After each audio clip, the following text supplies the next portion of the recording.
vida interna de la Iglesia en esos 3 primeros siglos de los que venimos hablando. Sabemos bien que tras la resurrección, en sus múltiples apariciones, nuestro Señor Jesucristo confía el bautismo y la predicación a los apóstoles. Pero junto con esos apóstoles, las 12 columnas, fundamentos de la Iglesia, colaboran hombres carismáticos, como dirá San Pablo en su primera a los Corintios. Unos son doctores, otros maestros, otros evangelizadores, otros profetas, para el perfeccionamiento del cuerpo. Estos hombres carismáticos tenían la tarea de continuar en medio de los fieles la obra de edificación y de instrucción, mientras que la exposición propiamente misionera tocaba a los apóstoles. Esos que damos en llamar carismáticos, profetas, maestros, no tenían poder local definido, pero sí tenían gran influencia.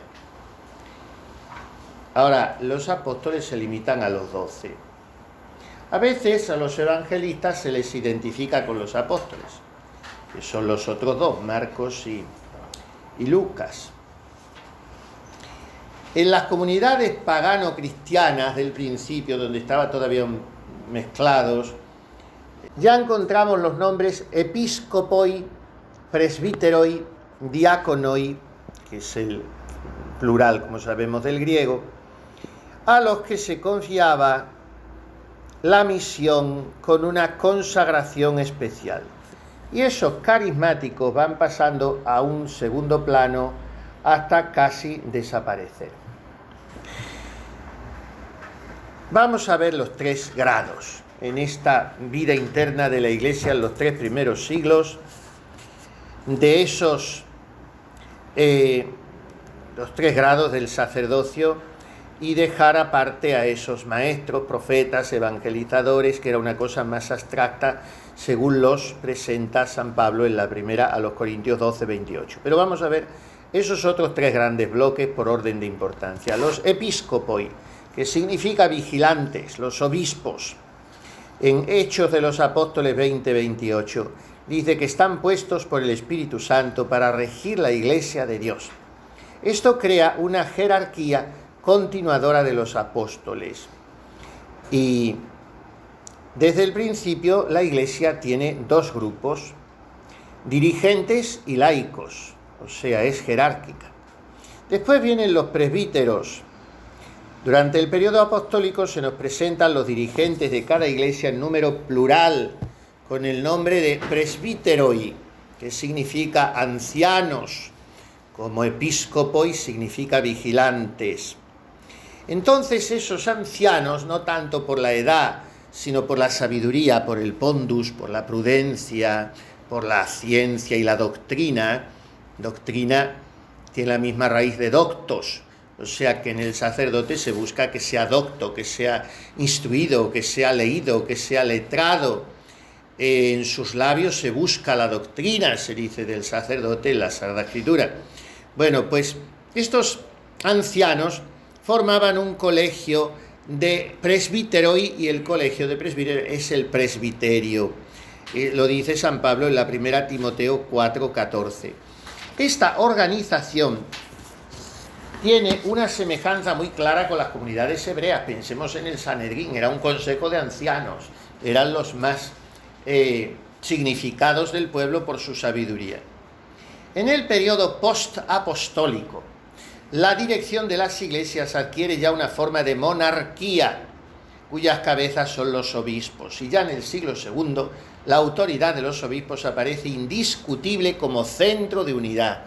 Esto hará decir en sus cartas a San Ignacio de Antioquía, nihil sin episcopo, nada sin el obispo, porque es el principio de unidad. Y los presbíteros constituían el consejo del obispo, sus asesores, sus consultores. Solo después los presbíteros adquirirán mayor importancia con la creación de las parroquias, cuando empiecen a surgir. Pero esto es mucho más tardío. Y el grado más bajo del clero superior eran los diaconoi, dice San Pablo en el primer versículo de la epístola a los Filipenses. Los diáconos surgen como un servicio a la comunidad. Actos de los Apóstoles 1:6. La actividad de los diáconos se limitaba a la distribución de limosnas, también el cuidado de las personas pobres, administración de los bienes, administración de la Eucaristía, bautismo. Como colaboradores de los obispos, sus servicios eran muy variados y a veces eran más eficaces e inmediatos colaboradores de los obispos que los propios presbíteros. ¿Cómo se organiza todo esto? Las primeras comunidades estaban en las ciudades. Se empiezan a llamar también con una palabra griega parroquias. Las cabezas eran los obispos, o sea, no se llaman diócesis al principio. Esto es una palabra que se toma, como vimos ayer, de la nomenclatura administrativa romana. Y al ir creciendo las comunidades se multiplican las iglesias. En el año 300 ya había en Roma unas 20 iglesias titulares, de ahí vienen los títulos de los cardenales, todavía actualmente. Y se atribuye al Papa Fabián, que lo celebramos junto con San Sebastián el 20 de enero, la división en 7 distritos administrativos confiados a 7 diáconos. Era un poco simbólico por el número 7, las cartas a las 7 iglesias del Apocalipsis, los 7 sacramentos, las 7 colinas de Roma, los 7 dones del Espíritu Santo, siempre el número septenario. Entonces dividen en 7 distritos administrativos.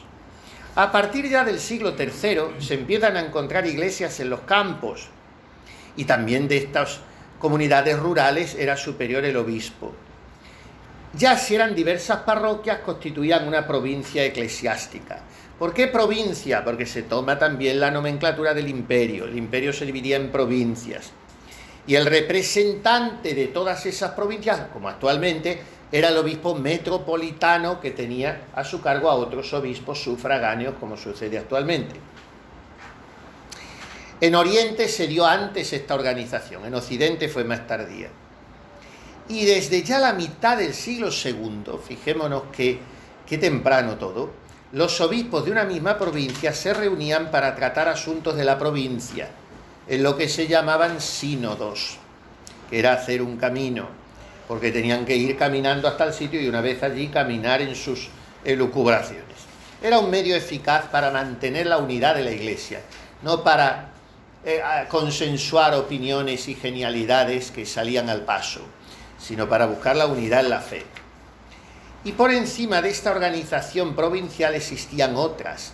El Concilio de Nicea, recordemos, año 325, habla de supermetrópolis, entre las que están los obispos de los 3 grandes supermetropolitanos. Los 3 grandes patriarcas eran Roma, Antioquía y Alejandría. Hay una superestructura más, que es el primado de Roma. Entonces esa impronta monárquica, diocesana y más allá metropolitana, lleva a pensar en un pastor que unifique todo. Pero esto es un proceso muy lento. Se parte de una base de revelación, claro, en la Escritura. Se sabe que nuestro Señor había concedido a Pedro el primado. Pero este primado de Roma no se manifestó rápidamente, sino que se fue desarrollando según las necesidades del tiempo, como decíamos ayer. De hecho, Pedro fue obispo de Antioquía muchos más años, después de Roma. Los herejes y cismáticos buscaban el reconocimiento de Roma, que era como la comunión de la Iglesia universal. Si Roma te daba el espaldarazo, pertenecías a la Iglesia, si no, no. Y desde fines del siglo II, o sea, ya casi en el año 200, el obispo de Roma no solo es primus inter pares, sino que es superior y decide con autoridad propia, porque se sabía el centro vivo de la unidad de la Iglesia. Y el culto y la disciplina y las costumbres de los primeros cristianos en esos 3 primeros siglos. Vamos a ver los sacramentos. El bautismo, que es naturalmente el principal y el primero en orden de necesidad, en orden de excelencia, es la Eucaristía. Pero el bautismo en los tiempos apostólicos se administraba tras el símbolo. Primero se hacía entrega del símbolo de la fe, el credo. Esto lo tenemos en Actos de los Apóstoles 8, 31 y también en el 37. Se hacía tras un catecumenado largo que, según San Hipólito, duraba entre 2 y 3 años. No antes se bautizaba un catecúmeno. Y se organizó enseguida muy bien el catecumenado, en plan de, digamos así, de programa catequético. Y normalmente el bautismo se administraba 2 veces al año solamente, en las vigilias de Pascua y de Pentecostés. Al principio se bautizaba en agua viva, lo mismo que el fuego de la vigilia tiene que ser fuego nuevo. Ahora ya ni el agua es viva ni el fuego es nuevo, hacemos lo que podemos, porque se enciende con un mechero, pero el fuego tiene que ser de pedernal que brote nuevo y el agua tiene que ser que venga de un manantial directamente y sea viva. Ahora ya cogemos el agua de donde podemos, pero el bautismo era con agua viva, que tiene mucha simbología. Y el ministro era el obispo siempre, como delegados el presbítero o diácono, en caso de mucha necesidad, desde el principio de la Iglesia, un laico. Y se solía hacer por triple inmersión, siempre por inmersión, pero por 3 inmersiones. Esto lo conservamos todavía, una reminiscencia, porque ahora es una triple infusión la que hay que hacer sobre la cabeza del niño. Hay que derramar agua. Si no se hiciera así, el bautismo es válido porque es in nomine Patris et Filii et Spiritus Sancti, pero el rito, la rúbrica es triple infusión, y cada infusión una cruz con la conchita de agua, in nomine Patris et Filii et Spiritus Sancti. Pero esto al principio era triple inmersión, dando la espalda el neófito al poniente y subiendo una escalinata de aquella piscina, dando la cara al sol, al oriente, recibiendo justo al salir de la piscina una candela encendida y una vestidura blanca, que si eran mujeres se las ponían también mujeres por la honestidad. De eso sacan ahora la martingala de que había diaconisas en la iglesia, y no, eran ayudantes. Y bueno, pues este era el rito del bautismo. Además de la inmersión se celebraban otras ceremonias antes, y esto ha quedado en nosotros: la señal de la cruz, la unción, la renuncia al demonio, la entrega del símbolo, del credo. Inmediatamente después, en la misma ceremonia, se administraba la confirmación y la Eucaristía. Los 8 días siguientes al bautismo, ya sabemos que los bautizados se vestían de blanco y estaban así toda la semana hasta el domingo siguiente. Por eso llamamos Dominica in albis depositis, o domingo de Quasimodo. Ahora es el de la misericordia, domingo en que las albas, en que las vestiduras blancas se deponen, in albis depositis. De los padrinos ya nos habla Tertuliano. Si un catecúmeno moría mártir, se le consideraba totalmente bautizado, bautismo de sangre. La profesión de fe era la prueba de la adherencia a Cristo, la base para instruir a los catecúmenos. Y la forma fija del credo se encuentra por primera vez a fines del siglo II. La actual que tenemos del credo, no del credo niceno-constantinopolitano, sino del simple, se encuentra ya fijada como tal en el año 450 en las Galias. Cuando se multiplican las herejías y cismas y se dan conversiones a la Iglesia, se pregunta, y esto traerá mucha cola, si es válido el bautismo conferido por heréticos, por herejes. Pero ya sabemos hoy que el bautismo es válido siempre que el que lo administra, sea quien sea, desee hacer lo que quiere el bautizado que haga. Y entonces es la fórmula nada más y la infusión o inmersión del agua. Y la Eucaristía, de la que ya nos hablan los Hechos de los Apóstoles en el capítulo 2 y en el 20. Según Lucas, el autor de los Hechos, la comunidad cristiana comenzó enseguida a celebrar la Eucaristía como un banquete. No hay al principio tanta insistencia aunque es al ser memorial y al ser obediencia a la palabra de Cristo, hoc facite meam commemorationem, es continuación, prolongación, renovación de su sacrificio. Pero hay más insistencia en el banquete, porque primero se celebra en la tarde, en la última hora de la tarde, y es precedida por un ágape.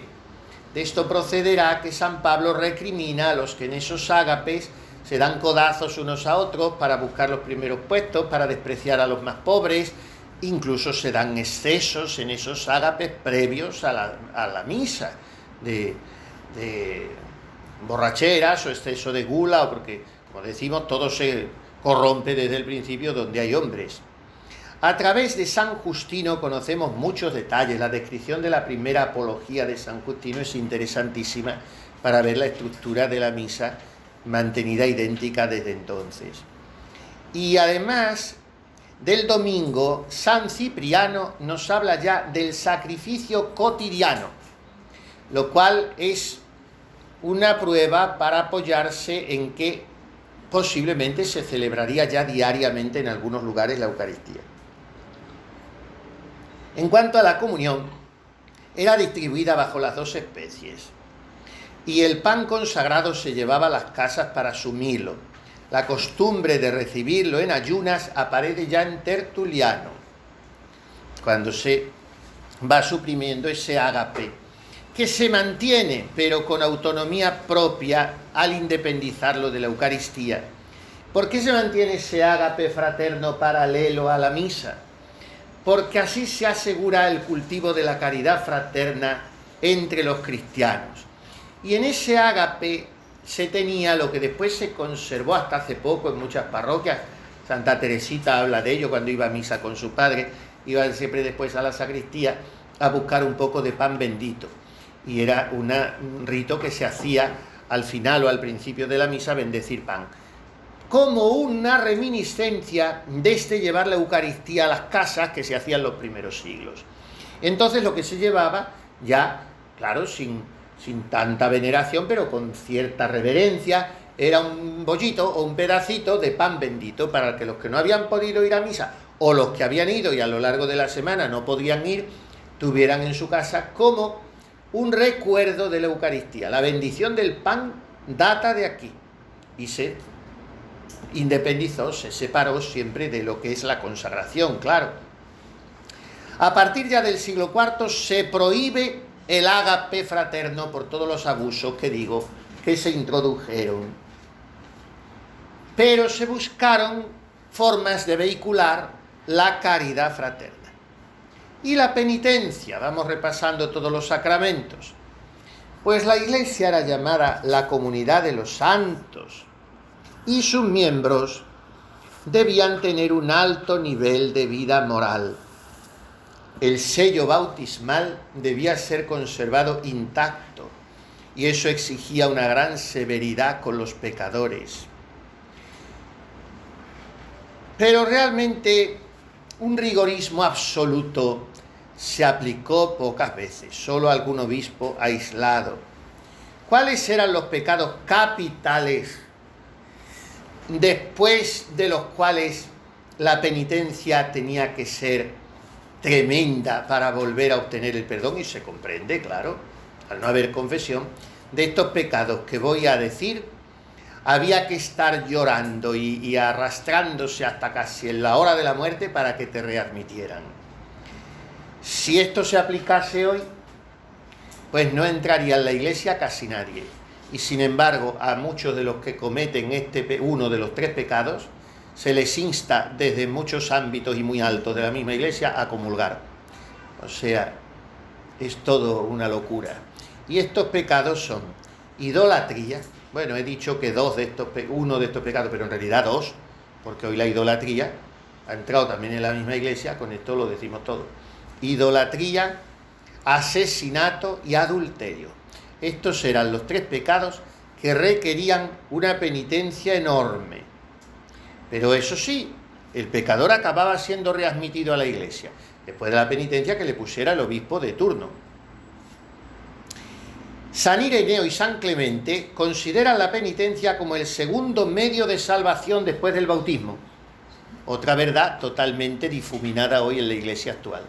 La prueba está que nadie confiesa y la penitencia como virtud se ha olvidado totalmente y por tanto como sacramento ha dejado casi de existir en la práctica.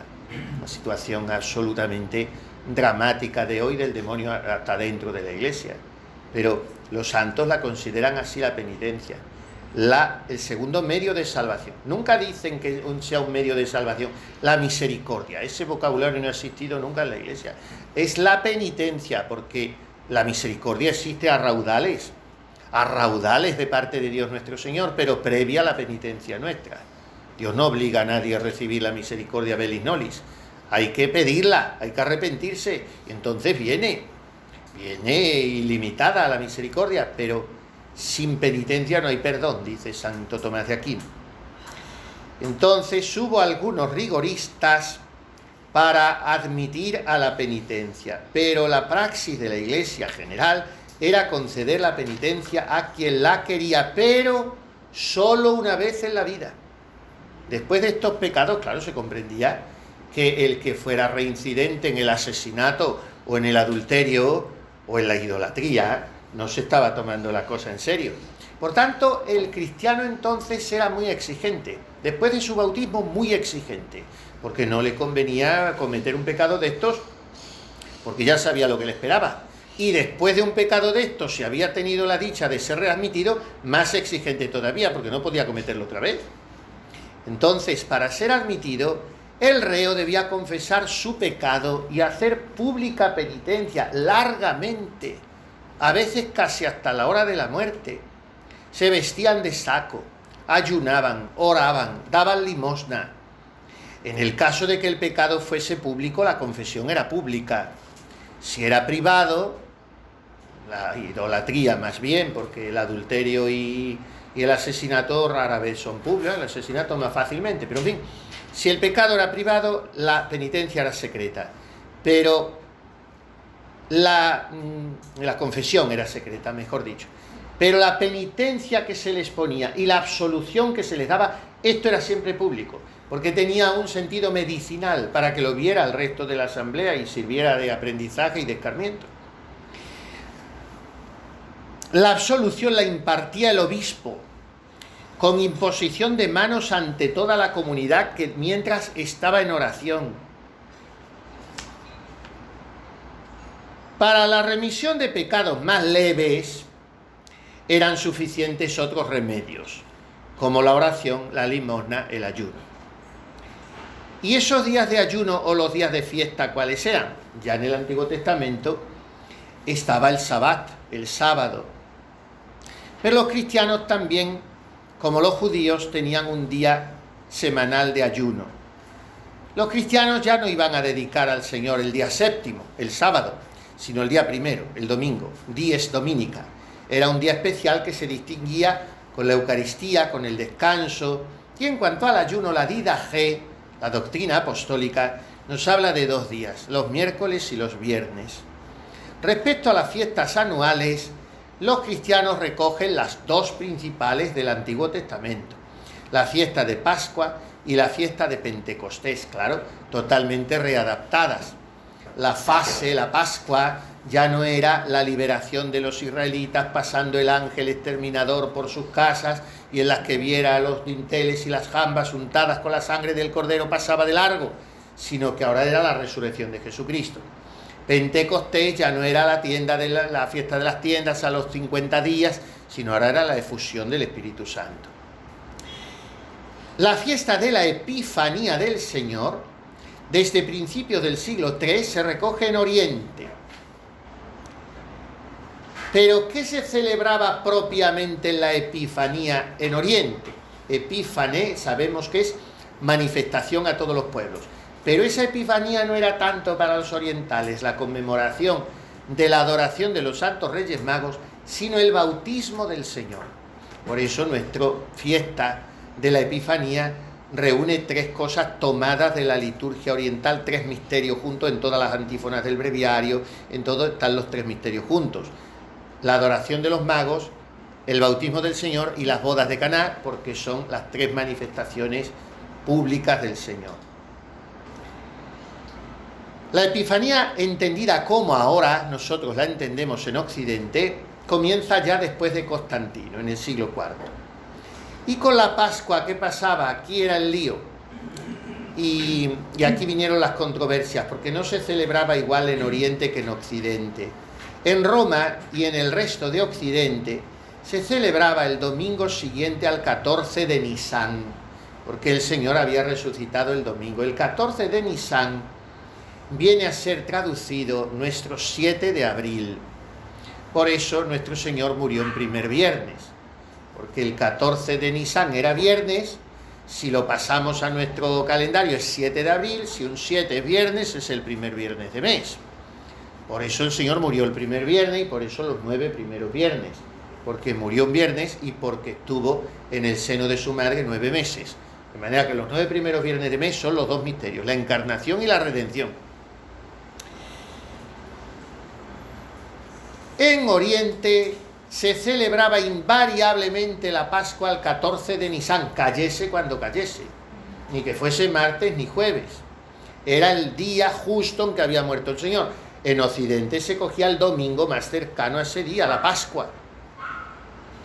Entonces, hacia el año 155, San Policarpo de Esmirna, recordemos ese mártir que lo fue a los 84 años, que dice la antífona del Magníficat de su fiesta: tengo 84 años y ahora me vas a hacer apostatar de Cristo, aquí me tienes. Bueno, pues San Policarpo fue a Roma a hablar con el Papa Niceto, a decir: mira, que hay que ponerse de acuerdo, porque no, esto no puede ser que celebremos la Pascua, la fiesta principal, cada iglesia en un día. Vamos a ponernos de acuerdo. Y no llegaron a acuerdo ninguno. Luego vino el Papa Víctor, a final ya de siglo 198, y ordenó sínodos para establecer en domingo la Pascua universalmente. Pero los orientales, guiados por el metropolitano Polícrates de Éfeso, continuaron su costumbre y no movieron la Pascua. Y el Papa los excomulgó. Pero mediando San Ireneo se restableció la paz. En el concilio de Nicea, en el 325, ya prácticamente en todos los lugares se había impuesto el domingo. Y la vida religiosa y moral, pues es tan bonita y tan interesante, la hemos leído muchas veces, la carta a Diogneto, cómo habla de los primeros cristianos, de cómo eran, de lo que hacían, de cómo se comportaban, y dice que no se distinguían externamente en nada. La nueva religión lo que hacía era diferenciar profundamente los principios religiosos y morales. Según el apologeta Teófilo, los cristianos se significaban en su vida moral demostrando con sus hechos sus creencias. Dios es reconocido como la verdad y la norma suprema de la existencia.